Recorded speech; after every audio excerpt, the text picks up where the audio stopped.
Hello दोस्तों, स्वागत है आपका लॉजिकल अकाउंट्स में। आज हम क्या करेंगे? आज हम करेंगे वर्किंग कैपिटल टर्नओवर रेशियो।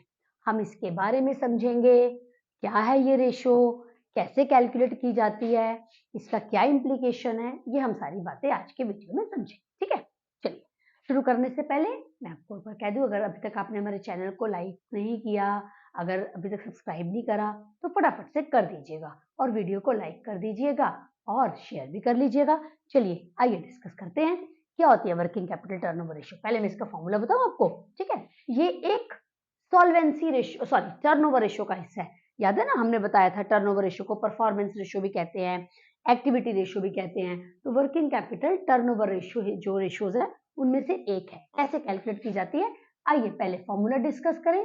तो फॉर्मूला होता है working capital turnover ratio is equal to revenue from operations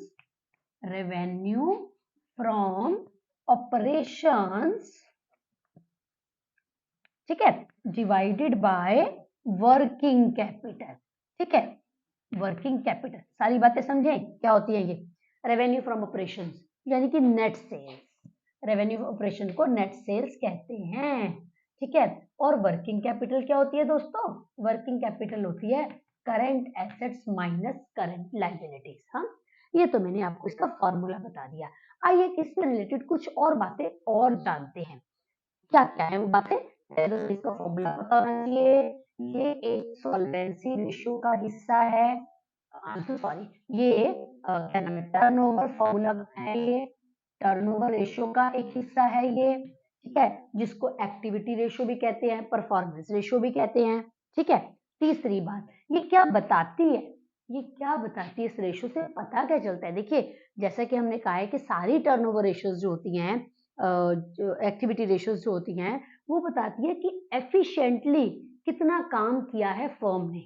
जैसे हमने बताया था ना आपको, इन्वेंट्री टर्नओवर रेशियो में हम क्या कहते हैं कि इन्वेंट्री टर्नओवर रेशियो का मतलब हुआ कि एक अकाउंटिंग पीरियड में उतनी कॉस्ट के लिए जितनी कॉस्ट ऑफ गुड सोल्ड आया है, कितनी बार इन्वेंट्री ने अपनी फॉर्म चेंज करी है ना। ऐसे उसमें बताया था आपको ट्रेड रिसीवेबल्स कि जितनी भी क्रेडिट सेल्स हैं वो जनरेट करने के लिए कितनी बार ट्रेड रिसीवेबल्स ने अपना साइकिल घुमा है। सिमिलरली यहाँ पर भी है कि जितने के भी इस अकाउंटिंग पीरियड में रेवेन्यू हुआ है, रेवेन्यू फ्रॉम ऑपरेशंस हुए हैं, नेट सेल्स हुए हैं, उसमें कितनी बार वर्किंग कैपिटल ने अपनी फॉर्म बदली है। देखिए, क्योंकि होता क्या है कि बिजनेस में ये चीजें जो होती है ना, अपनी फॉर्म्स बदलती हैं। जैसे इन्वेंट्री का हमने बताया था, रॉ मटेरियल खरीदना, बनाना, बेचना, एक साइकिल कंप्लीट हो गई है ना। ऐसे डेटर्स का बताया था, गुड्स की सेल करना क्रेडिट पे, उनसे पैसे आ जाना, ये एक साइकिल कंप्लीट हो गई।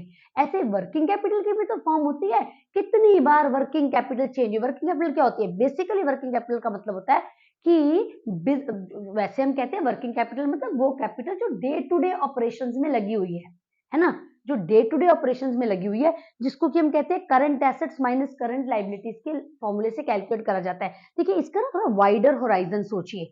करंट एसेट्स क्या होती हैं? करंट एसेट्स होते हैं जिसमें जैसे हो गए ना हमारे डेटर्स हो गए, बीआर हो गए, इन्वेंट्री हो गया, है ना, कैश इन हैंड हो गया, कैश एट बैंक हो गया, शॉर्ट टर्म इन्वेस्टमेंट्स हो गई, ये सारी हमारी करंट एसेट्स है। ठीक है दोस्तों, तो इनमें हमारा पैसा लगा होता है ना, क्योंकि बिजनेस को इनमें पैसा लगाना पड़ता है। डेटर्स का क्या मतलब है? हमने गुड्स बेच दिए, जब तक पैसे नहीं आए हमारा पैसा वहां ब्लॉक है। कैश इन हैंड का क्या मतलब है? कैश की फॉर्म में रखा हुआ है। ठीक है ना, इन्वेंट्री, गुड्स बन गए हैं। तो बेसिकली करंट एसेट्स में पैसा लगा होता है। और करंट लायबिलिटीज अगर आप लॉजिकली सोचो दोस्तों, तो वो एक तरीके से ये जो पैसा लगा हुआ है ना, इससे ये हमारा इसका ये सोर्स है करंट लायबिलिटीज। देखो, क्रेडिटर्स बेसिकली क्या होते हैं? क्रेडिटर्स होते हैं कि भाई जिनसे आपने गुड्स उधार में खरीदे, तो जब उधार में खरीदे मतलब उनका पैसा आप यूज कर रहे हो। ठीक है ना दोस्तों, ऐसे ही आउटस्टैंडिंग एक्सपेंसेस, हमने काम करा लिया पर पैसे नहीं दिए, हम एक तरीके से उनका पैसा यूज कर रहे हैं कुछ टाइम के लिए। तो बेसिकली वर्किंग कैपिटल का मतलब होता है हमने अपना कितना पैसा लगाया। मान लीजिए करंट एसेट्स में 500 रुपए लगे हुए हैं और करंट लायबिलिटीज 300 रुपए में है, इसका मतलब 200 रुपए का ऐसा पैसा है जो बिजनेस ने अपना लगाया। अब अपने से क्या मतलब है? अगर वो मान लीजिए पार्टनरशिप फॉर्म है तो यानी पार्टनर का पैसा लगा है। अगर सोल प्रोप्राइटरशिप फॉर्म है तो ओनर का लगा हुआ है, एक सिंगल ओनर का। अगर कंपनी है तो शेयर होल्डर्स का या फिर नॉन करंट लाइबिलिटीज का। ठीक है दोस्तों, ये ना वर्किंग कैपिटल को इस एंगल से समझना बड़ा जरूरी होता है। हाँ, अच्छा, हम बात यहाँ पर करते हैं वर्किंग कैपिटल टर्नओवर रेशियो की। जब हम कर रहे हैं तो इस रेशियो से हमें ये समझ आता है हमने कितना टाइम अपनी पैसा जो लगाया था ना उसको कितना टाइम रोटेट करा, और जितनी बार रोटेट करो उतना अच्छा है, क्योंकि पूरी एक्टिविटी रेशियोज जो है इस लॉजिक पे डिपेंड करती हैं कि आप कितनी बार कितनी जल्दी जल्दी साइकिल घुमा पाए। इसलिए कहते हैं रेशियो जितनी ज्यादा है उतना ज्यादा अच्छी बात है ना। जनरली यही मान के चलते हैं। तो कहने का मतलब है ये रेशियो क्या बता रही है, number of times working capital की जितनी साइकिल्स कंप्लीट हुई हैं। ठीक है, ये एक मैंने बात और बताई आपको। नाउ अनदर इंपॉर्टेंट पॉइंट, देखो दोस्तों, जैसा कि मैंने कहा current assets minus current liabilities को वर्किंग कैपिटल कहते हैं, तो पॉइंट आता है कि क्या मैं सारे करंट एसेट्स को इंक्लूड कर लूं। Now here I would like to tell you friends कि याद रखना, हम करंट एसेट्स होते हैं अपनी फॉर्म घुमाते रहते हैं जैसे बनाना बेचना इस तरीके से वो। लेकिन इसमें से ना एक करंट एसेट्स में ऐसी होती है जो बार बार फॉर्म चेंज नहीं करती। वो कौन सी होती है, वो होती है इन्वेंट्री में। देखो इन्वेंट्री का मतलब ना बहुत बड़ा है। क्या मतलब, अगर आप एक फैक्ट्री के हिसाब से देखो, मैन्युफैक्चरिंग यूनिट के हिसाब से देखो, तो रॉ मटेरियल है, सेमी फिनिश गुड्स है, फिनिश गुड्स है, और अगर वो ट्रेडिंग फॉर्म है तो स्टॉक इन ट्रेड है, लूज टूल्स है एंड स्टोर्स एंड स्पेयर्स है। अभी देखो ये लूज टूल्स और स्टोर्स एंड स्पेयर्स बेसिकली क्या होते हैं। लूज टूल्स हो गए जैसे मतलब काम करते समय जो छोटी छोटी टूल्स जो आप यूज करते हो, मान लो सीजर्स है, बोल्ट्स है, नट्स है, ये लूज टूल्स में आ गए। प्लायर है ना, पेचकस, ये जो चीजें जो आप अपनी प्रोडक्शन प्रोसेस में यूज करते हो, आप उनको रोटेट नहीं करते हो, वो तो एक बार खरीद लिए यूज करते जाते हो, है ना।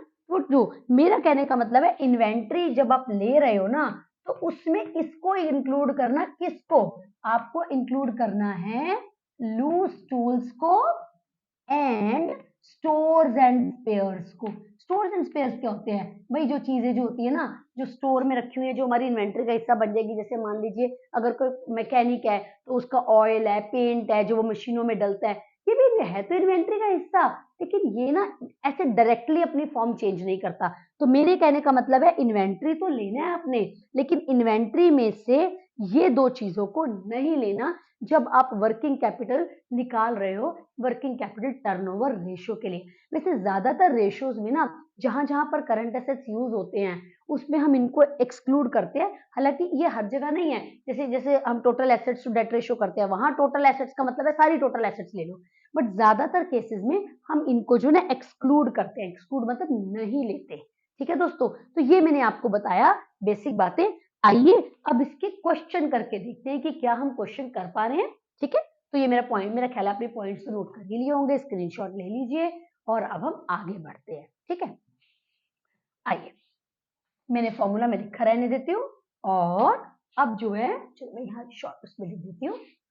क्वेश्चन जो है ना दोस्तों आपके पास लिंक में है, पहले हम फॉर्मूला लिख दें ताकि आपको कन्वीनियंट हो जाए। क्या हमने कहा, working capital turnover ratio is equal to revenue from operations divided by working capital। अच्छा दोस्तों एक और बात है, वैसे तो हम रेवेन्यू लेते हैं, हाँ, अगर क्वेश्चन में रेवेन्यू ना हो तो आप कॉस्ट को भी ले सकते हो। कॉस्ट माने cost of goods sold, cost of revenue from operation. ये कहो कि कभी कभी हम जो है इस रेशियो को हम कॉस्ट ऑफ रेवेन्यू से भी कैलकुलेट करते हैं, ताकि हम ये पता चले कि इतनी जितनी कॉस्ट हमें पड़ी है उसमें वर्किंग कैपिटल कितनी हमारी यूज है। दोनों करेक्ट है, प्रेफरेबली रेवेन्यू लीजिए, और अगर ना हो तो आप कॉस्ट ऑफ रेवेन्यू लीजिए। और दूसरा ये भी याद रखो कि डिपेंड करता है हमारा पर्पस क्या है। मतलब देखो ये रेशियो जो है ना, रेशियो उसका कोई स्टैंडर्ड एग्जैक्ट स्टैंडर्ड फॉर्मूला जो 100% वही फॉलो करते हैं ये जरूरी नहीं है, क्योंकि ये डिपेंड ये करता है आप किस पर्पस के लिए, क्योंकि रेशियोज को यूज करने वाले बहुत सारी पार्टीज हैं। तो कभी कभी आप अपने इंटरेस्ट के हिसाब से जो है ना वो क्या नाम है, कहने का मतलब है क्या आपका इंटरेस्ट है, क्या जानना चाहते हो उसके लिए आप यूज करते हो तो कभी कभी हम कॉस्ट ऑफ रेवेन्यू को भी ले लेते हैं, वो भी गलत नहीं होगा। हाँ, अगर फिर भी दोनों हो तो प्रेफरेबली एग्जामिनेशन पर्पज अगर है तो रेवेन्यू को लीजिए। ठीक है, चलिए आइए दोस्तों कैलकुलेट करते हैं फर्स्ट क्वेश्चन आपके पास डिस्क्रिप्शन में लिंक है, वहां से क्वेश्चन को प्लीज आप देख लीजिए। लेकिन मैं साथ साथ आपको यहाँ बता भी रही हूँ, डोंट वरी, अगर आप नहीं भी देख पाते तो कोई प्रॉब्लम नहीं है, मैं यहाँ बात बोलती जा रही हूँ। क्वेश्चन कहते हैं कैलकुलेट वर्किंग कैपिटल रेशियो। क्या है? नंबर 1 क्या गिवन है? ग्रॉस प्रॉफिट कहता है 50% ऑफ सेल्स। सेल्स का 50% है ग्रॉस प्रॉफिट। हाँ देखो, हमें ना ज्यादातर क्या होता है कि डायरेक्टली चीजें गिवन नहीं होती है, हमें डिराइव करनी पड़ती हैं। 50% ऑफ सेल्स, सेल्स का मतलब हो गया आपका रेवेन्यू फ्रॉम ऑपरेशन। हाँ, और क्वेश्चन लिखा है cost of sales, cost of sales वो दे रखा है 9 लाख रुपीस। यानी जो कॉस्ट पड़ रही है ना, कॉस्ट ऑफ गुड्स सोल्ड है, वो 9 लाख है। और देखो इसको जरा समझने की कोशिश करो, चाहो तो फॉर्मूला लगाना चाहते हो फॉर्मूला कर दो, नहीं तो ना बड़ी एक सिंपल सी बात है। लॉजिकली अगर हम सोचे भाई, अगर कॉस्ट ग्रॉस प्रॉफिट 50% है सेल्स का, तो इसका मतलब 50% कॉस्ट पड़ेगी, अगर मैं इसे लॉजिकली सोचूं। क्योंकि देखो फॉर्मूला क्या होता है, gross profit is equal to net sales या कह लो revenue from operations minus cost of goods sold, है ना। यानी बेसिकली सेल्स और कॉस्ट का जो डिफरेंस है वो होता है ग्रॉस प्रॉफिट, है ना। तो भाई अगर सेल्स का 50% ग्रॉस प्रॉफिट है तो इसका मतलब 50% कॉस्ट हो गई। मैं ऐसे भी तो सोच सकती हूँ। हाँ, इसका मतलब 9 लाख जो 50% है, अगर 9 लाख 50% है तो 100% निकालो। एक तरीका तो ये है, पर फिर भी चलो मान लो आपको नहीं समझ आता तो वो एक्स वाला तरीका ले लीजिए कि कॉस्ट जो है अगर ये है ग्रॉस प्रॉफिट सेल्स का 50% है, तो मैं मान लूं कि सेल्स जो है वो एक्स है। अगर सेल्स एक्स है तो भाई ग्रॉस प्रॉफिट कितना हुआ, उसका 50% यानी कि x/2, है ना। 50 इन अपॉन 100 इंटू एक्स यानी कि x/2। फॉर्मूला अप्लाई करो जरा, यही वाला जो मैंने कहा, gross profit is equal to यानी कि x/2 is equal to sales नहीं गिवन है, x है, हमने x माना हुआ है ना, माइनस कॉस्ट वो क्वेश्चन में गिवन है 9 लाख रुपीस की। ठीक है दोस्तों, अब मैं इसको सॉल्व करूं, ये बना x, ये इधर आ गया और ये इधर चला गया, यानी कहने का मतलब है x minus x/2 is equal to 9 lakh. ये x अपॉन 1 है ना, तो इससे अगर आपको एलसीएम लेके करोगे तो ये आ गया x/2 is equal to 9 lakh, तो x आ गया मेरा 18 लाख। और x मैंने क्या माना था, x मैंने माना था क्या, सेल्स, यानी कि सेल्स हो गई 18 लाख रुपीस की। तो रेशो के हिसाब से जो मुझे पहली चीज चाहिए वो तो मैंने निकाल ली। ठीक है, पर इतना सब ना भी करो, लॉजिकली सोचो तो बड़ा क्लियर वैसे है कि अगर 50% ग्रॉस प्रॉफिट है तो मतलब 50% कॉस्ट होगी, यानी 9 लाख रुपए 50% है तो 100% कितना हो गया, ऐसे भी सोच सकते हो। चलो अगली चीज, अब मुझे क्या चाहिए, अब मुझे चाहिए वर्किंग कैपिटल। वर्किंग कैपिटल का फॉर्मूला क्या होता है, current assets minus current liabilities. मैं देखती जाती हूँ कि सब कुछ क्वेश्चन में गिवन है। चलो देखो जरा, हमें गिवन है ट्रेड रिसीवेबल्स 2 लाख रुपए, करंट एसेट्स का हिस्सा है। कैश एंड बैंक 3 लाख, ये भी करंट एसेट्स का हिस्सा है। Inventory including loose tools and stores and spares 1 lakh, 1 lakh रुपए के हैं stores and spares and loose tools जो इन्वेंट्री के अंदर हैं, और वैसे टोटल इन्वेंट्री 3 लाख की है। इसका मतलब देखो भाई, करंट एसेट्स जो मैं कंसीडर करूं वो क्या क्या करूं, कंसीडर मैं करूं trade receivables plus cash at bank, cash and bank plus inventory. लेकिन इन्वेंट्री में याद रखना एक्सक्लूड कर देना क्या हमने कहा था, loose tools, loose tools and stores and spares. चलो वे निकालो, सारी वैल्यूज लिखते जाओ। ट्रेड रिसीवेबल्स कितने के गिवन है दोस्तों, 2 लाख रुपए के। कैश एंड बैंक कितने का गिवन है, 3 लाख रुपए का। इन्वेंट्री टोटल 3 लाख रुपए की है, जिसमें 2 लाख रुपए का, जिसमें 1 लाख रुपए के लूज टूल्स वगैरह हैं। इसका मतलब इस पर्पज से जो मैं लूं वो कितना लूं, 2 लाख लूं। 2 और 2 4 और 3 7, कहने का मतलब है 7 लाख रुपए के करंट एसेट्स आ गए मेरे। करंट लाइबिलिटीज 3 लाख क्वेश्चन में क्लियरली गिवन है। चलो ठीक है, करंट लाइबिलिटीज गिवन है 3 लाख रुपए की, निकाल लो जरा इससे, इससे वर्किंग कैपिटल निकाल लो भाई, कितनी हो जाएगी, ये मेरी आ जाएगी 7 लाख माइनस 3 लाख, कहने का मतलब है 4 लाख। बस अब तो निकालो कि वर्किंग कैपिटल टर्नओवर रेशियो निकाल लो भाई, निकालें। Working capital turnover ratio is equal to revenue from operation, formula पहले लिखना चाहिए आपको। ठीक है, रेवेन्यू फ्रॉम ऑपरेशन वो हम निकाल चुके हैं 18 लाख रुपए का। ठीक है, डिवाइडेड बाय वर्किंग कैपिटल कितने की, 4 लाख रुपए की, 4 चौक 16, यानी कहने का मतलब है 4.5 टाइम्स, 4.5 टाइम्स, ये मेरा आंसर आ गया। यानी 18 लाख रुपए की सेल करने के लिए आपने 4.5 बार, है ना, 4.5 4.5 हो गया ना, 4.5 बार जो है अपनी वर्किंग कैपिटल को रोटेट करा है। देखो लॉजिकली भी सोचो ना, 7 लाख रुपए लगाए आपने, 3 आपने वहां से अरेंज कर लिए, इसका मतलब आपने कितने लगाए, 4 लाख रुपए लगाए, 18 लाख की सेल करने के लिए 4 लाख रुपए लगाए, तो कितनी बार इनको रोटेट कर पाए, 4.5, हाँ 4 चौक 16, हाँ ठीक है ना, ये आ जाएगा। मेरे ख्याल ये क्वेश्चन आपको समझ में आ गया होगा, ठीक है, स्क्रीनशॉट लेते रहिएगा साथ साथ। चलिए आइए क्वेश्चन नंबर 2 करते हैं, ठीक है दोस्तों। चलो क्या है क्वेश्चन नंबर 2 देखते हैं। रेवेन्यू फ्रॉम ऑपरेशन 16 लाख, तो मुझे रेवेन्यू फ्रॉम ऑपरेशन चाहिए 16 लाख है मेरे पास। अब मुझे अगली चीज क्या चाहिए, मुझे चाहिए वर्किंग कैपिटल। देखिए क्या है, करंट एसेट्स गिवन है क्वेश्चन में, ठीक है। टोटल एसेट्स वैसे मुझे फॉर्मूले के हिसाब से तो नहीं चाहिए। शेयर होल्डर्स फंड्स ये भी मुझे नहीं चाहिए वैसे तो। कैपिटल एम्प्लॉयड 8 लाख, लेकिन दिक्कत क्या है, मुझे करंट लाइबिलिटीज भी तो चाहिए, तो है नहीं क्वेश्चन में। तो ऐसा नहीं आप जीरो मानोगे, क्योंकि निकल सकती है तो निकालोगे। देखो दोस्तों ऐसे क्वेश्चन में ना, जब बैलेंस शीट से रिलेटेड कोई चीज चाहिए और आपको डायरेक्टली ना गिवन हो, तो सबसे बढ़िया तरीका होता है कि आप बैलेंस शीट एक वर्किंग नोट में बनाओ। उससे ना आपका जो मिसिंग पॉइंट है, जो मिसिंग चीज है, वो निकल आती है। देखो कैसे, आपको ना इसके लिए बैलेंस शीट का बेसिक फॉर्मेट जरूर पता होना चाहिए, हाँ, कि क्या क्या मेन हेड्स होते हैं। देखिए हमें पता है कि एसेट साइड में एक होते हैं हमारे नॉन करंट एसेट्स, एक होते हैं करंट एसेट्स, ठीक है। अच्छा इस तरफ आओ, एक होती है हमारी क्या, share holders funds, share holders funds, फिर होती है हमारी नॉन करंट लाइबिलिटीज, और फिर होती है करंट लाइबिलिटीज। और भूलना नहीं दोस्तों, शेयर होल्डर्स फंड्स और नॉन करंट लाइबिलिटीज के टोटल को कैपिटल एम्प्लॉयड कहते हैं। इन दोनों को मिलाकर कैपिटल एम्प्लॉयड कहते हैं। चलो मैं जरा वैल्यूज पुट करके देखूं, देखते हैं। हमें गिवन है करंट एसेट 6 लाख, मैंने लिख लिया 6 लाख। टोटल एसेट्स यानी कि ये टोटल जो गिवन है वो गिवन है 12 लाख का।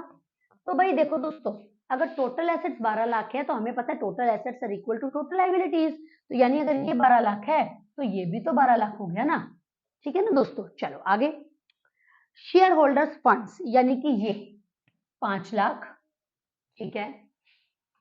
कैपिटल एम्प्लॉयड मतलब इन दोनों का सम 8 लाख गिवन है, तो अगर जिसमें से 8 में से अगर 5 ही है तो ये कितना है, ये 3 लाख है।